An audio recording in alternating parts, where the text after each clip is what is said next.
Task number 18 on the standby list, just remain seated.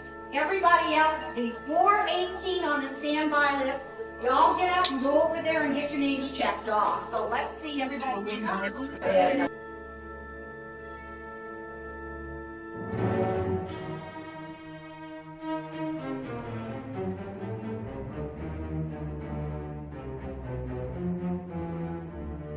It takes many years in some cases to restore these aircraft.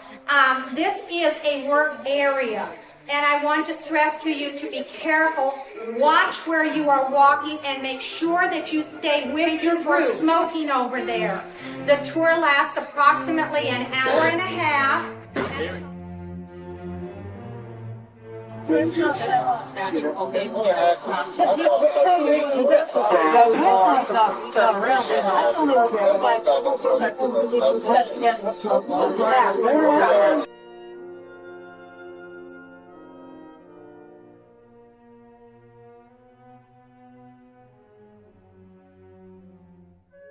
Yes, this is the last day.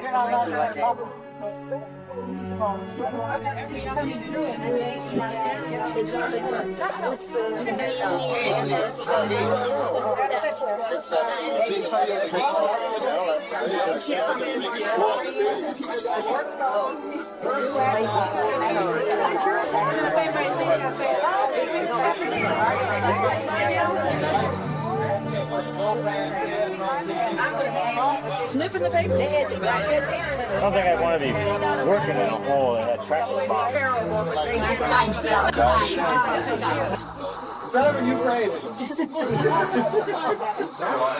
Just want to remind you of a few things.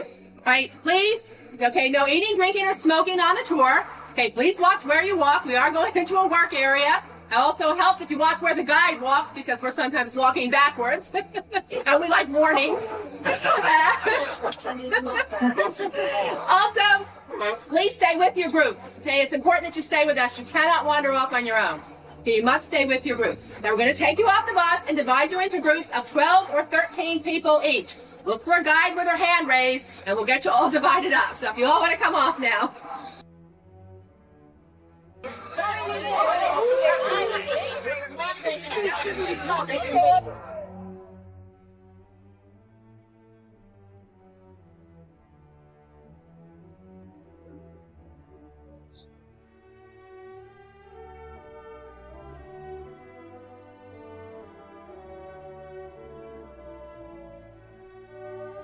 This is where the place gets put together.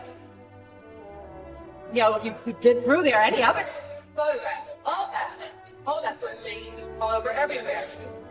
All exhibits are built here. You don't contract out the labor.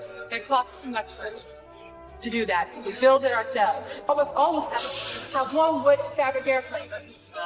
All that sort of thing. We also have a metalworking shop, nearly complete, and we can do everything we need to do with metalwork as well. That also is used by both exhibits and by aircraft restoration.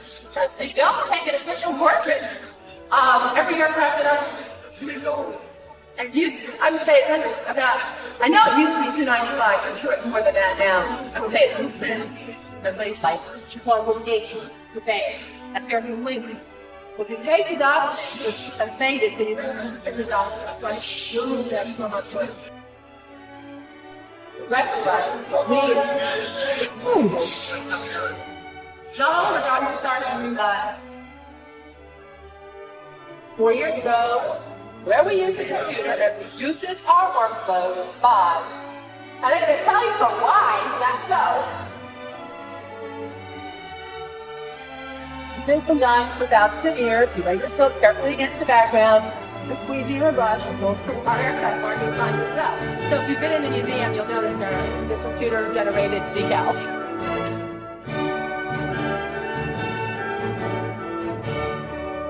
It's much cheaper if you work with this than if you work with the real thing.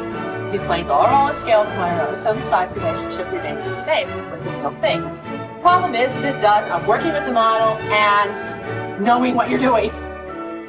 Sometimes we move airplanes in here without resorting to the models at all. classic example of that is the Caproni bomber. There's a cutout on the floor because it's essential that this museum stay, the model stay, as close to the real thing as possible. Because if we move anything else in there, in or out there, the size of the Caproni is going to matter. Now the models in here are made of wood, so the little model's wings also slide off, expand the space that you have. But before it was ever constructed,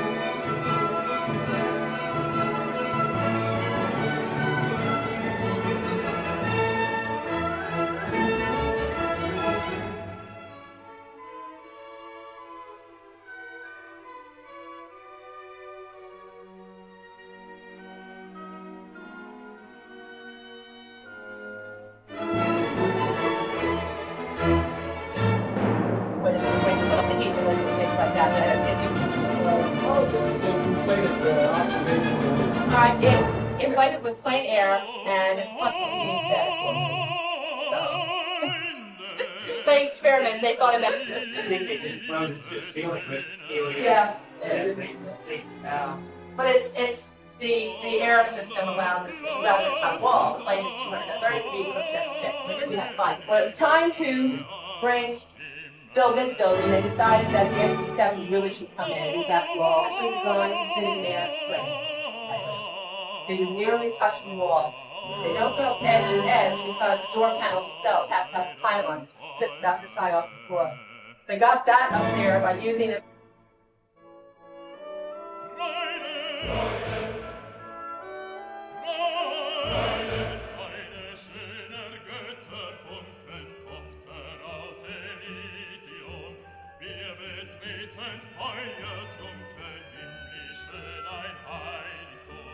That group of people, those are the, and by World War I, numbers down to about 120. Originally, to receive commission during World War II, you had to have your college diploma. I'll do this very back, take the college right still up the Green War, last one, it was a really long program. Now, there are 2 other groups of pilots who will be honored after also.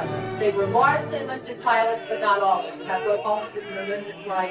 These type of airplanes, they're well supplied. Pilots were even in fabric and wooden throwaways. And that night, the field was my next line. Not only that, the pilots were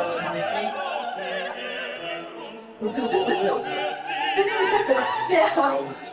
Alright, this plane, I'm not going to talk about this airplane at all because I will be talking for everyone who designed this stuff. It's going to have a canvas tent, or a canvas hangar rather, than its engineering shaft. And you'll be able to walk behind it and look at the, what was going on, that sort of thing. The freestanding thing will still be freestanding. This, if you're back over there, this is currently under construction. And you can see what they're doing. That's it. It'll go, if you walk in the main door of my modern flight, and we have another group that's out there, we gotta go. So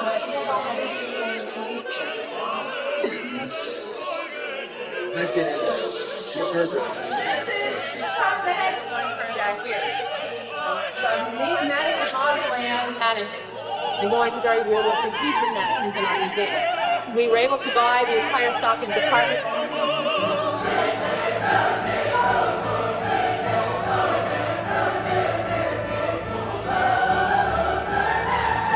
Well, we're trying to build a plane in the United States, the museum in the United States, designed the plane in the United States. So they sent Captain LePere to take Ohio Route 4 to where it meets I-75. Out in front of you and to the side, you will see a lot of baseball diamonds. Designed this particular airplane and built two of them. We can move on down this way now. We have a whole place space for someone out of the end of the day. Area, about 2 engineers in a room. 48 hours later, they gave him the Liberty 12 engine. It really was, met all its requirements and then some. In the end, only between 25 and 30 were actually completed. 2 of those planes.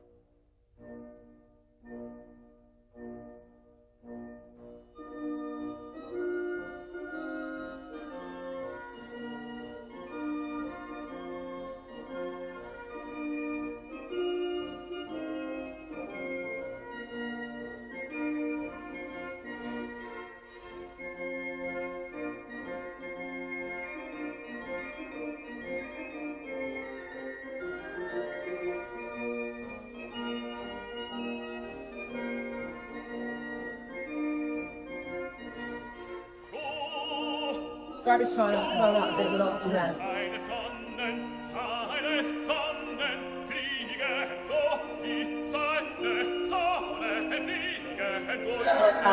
Police and fire. This one was the replacement of the big mouth.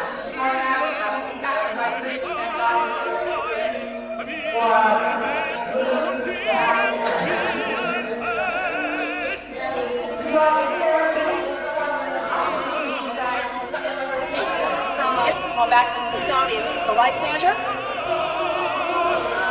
Started out as signed as a fighter, and it was a terrible one. But there are these senators and varied roles. Plane to take off. Very. It could have picked up on not taking off. You would have to arrive at your destination in France. Wherever you felt, moving in past the Germans and safely into this airplane and come to France.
The third time is low, but have to be both.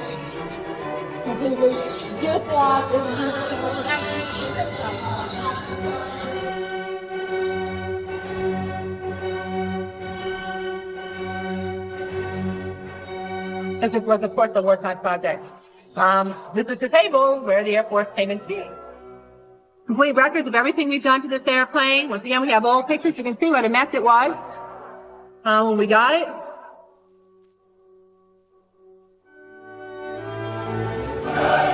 There was just a wheelchair designed for it, and you can read that at the back of the airplane. The plane is not set up aircraft cabin style on the inside. We have a central aisle, things on the inside, this is Pullman style. We have, in the cabin, she had, now perimeter and seat indicators. We follow the basic operation of the airplane. The window itself is an error. Someone designed, decided to think the president was going to be in.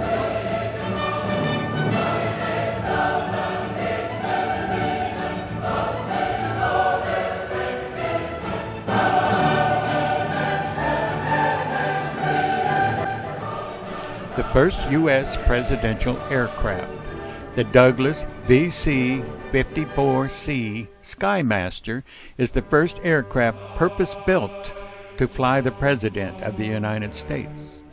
Carrying the Staff Transport VC designation, the aircraft was officially named the Flying White House. However, the aircraft became better known by its unofficial nickname, Sacred Cow, a reference to the high security surrounding the aircraft and its special status. After the Sacred Cow left presidential service, the United States Air Force continued using it for other transport duties until the airplane was finally retired in October 1961. In 1983, the Sacred Cow was transported to the museum, and staff began the monumental task of restoring the aircraft to its former glory. After 10 years and more than 34,000 hours of work, the aircraft was placed on display, appearing as it did during President Roosevelt's trip to Yalta.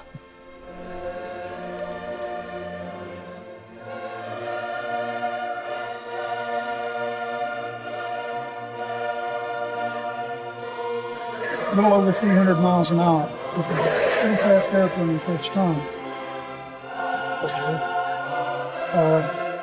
And by marking the parts so we knew where they came from, we were able to get it back together. We don't have too many parts left over. To give you an idea, it's the only one that we have, and for damage, all this work would be for naught.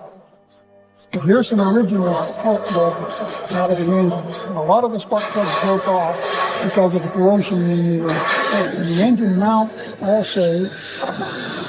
Well, a lot of them are copied. However, the Japanese did have license with Pratt Whitney even back in the 30s to build It's it. made in use though, right? I'm sorry, we could rotate this. Why did they put it?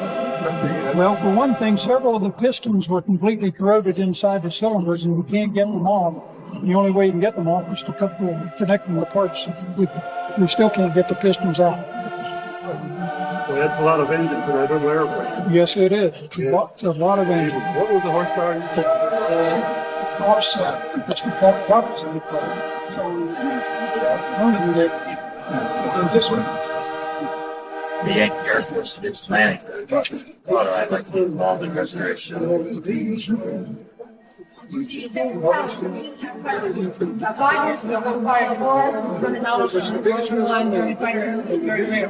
And they're almost none of them left because they were ordered destroyed.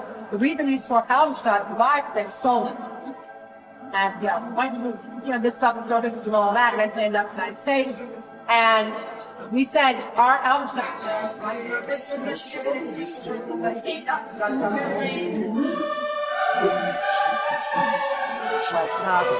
Big Mike Self said back in the model room, and 25,000 items in storage. Those items are in storage here and other storage facilities in the area, and some at Davis Conference in Arizona. The room is not climate controlled. It's cold in the winter. It's not in the summer.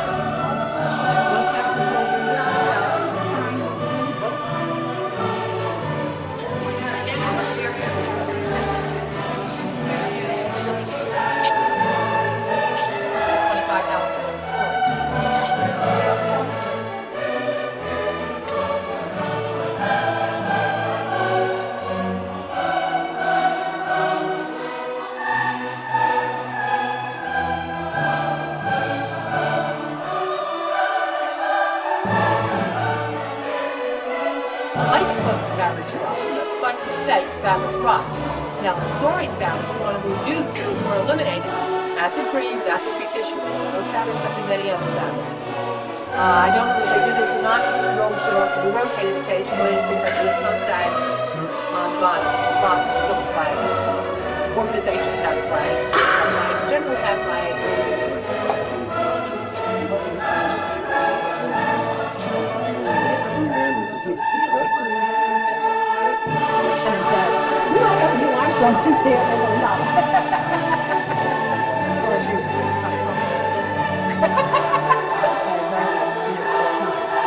They're here on a big wall in England, but we're painting.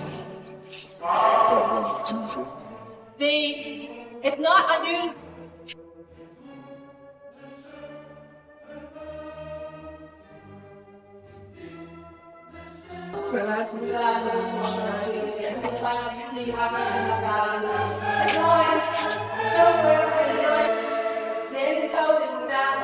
One from the other. G. They from World War I, there were 2 left in the world. That one and one is the Smithsonian Museum. And with that, we better get outside.